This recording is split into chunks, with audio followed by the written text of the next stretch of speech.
My name is Marnie Hughes-Warrington. I'm Pro Vice-Chancellor of Learning and Teaching at Monash University. In 2008, I was the joint recipient of the Prime Minister's Award for University Teacher of the Year and the recipient of a Teaching Excellence Award for Arts and the Humanities.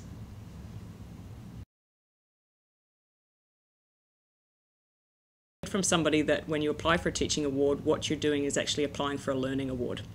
And the point is that you are trying to demonstrate how students have learnt as a consequence of being in the university. So what I wanted to do was to tell a story about how people learned in the courses and the units that I taught.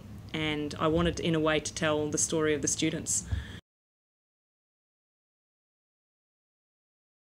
The first is, if you're reluctant to do it for yourself, do it for your students.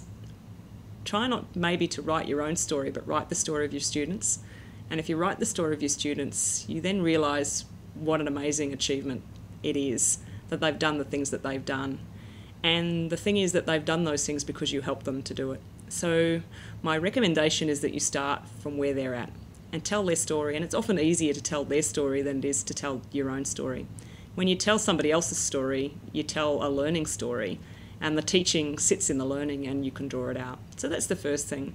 The second piece of advice I'd give is that you need to back your story up with evidence. And the evidence can come in lots of different forms. It can be formal student evaluations, it can be self-assessment comments like I use with my students, it can be a whole range of things. Make sure you put those things in, but don't forget to tell the people that are reading your application that those are the forms of evidence that you're using. The third thing is, and I think this is most critical, just be yourself.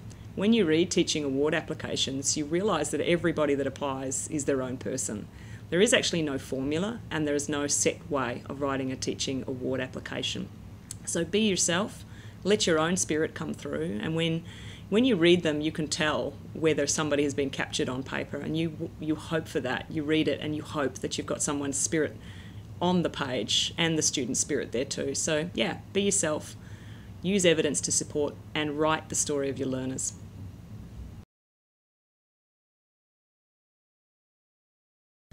Winning the award, I guess in one way, tipped my world upside down.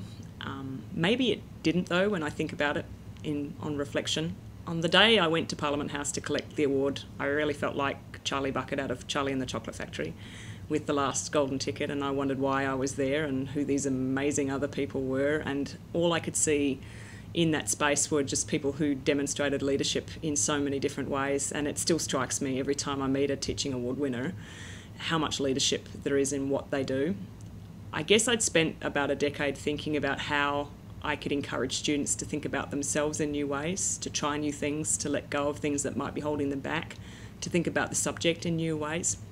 And I guess maybe that I hadn't thought about my own potential in that space. I think winning the award sharpened that for me. It helped me to realise that I had given a lot and encouraged students a lot, and that the work I was doing as Associate Dean was really about encouraging staff to grow in those ways too, those ways as well. And so I think leadership was something that emerged really strongly as a theme after winning it. And so when I had the opportunity to move to Monash into a formal leadership role, I really jumped into it because I thought it would just be a great chance to grow that leadership in other people and in myself on a wider scale than just a faculty level or in some of the things I'd been doing at university level. So what does it mean? It means the opportunity to think about leadership both in formal roles but also in informal ways.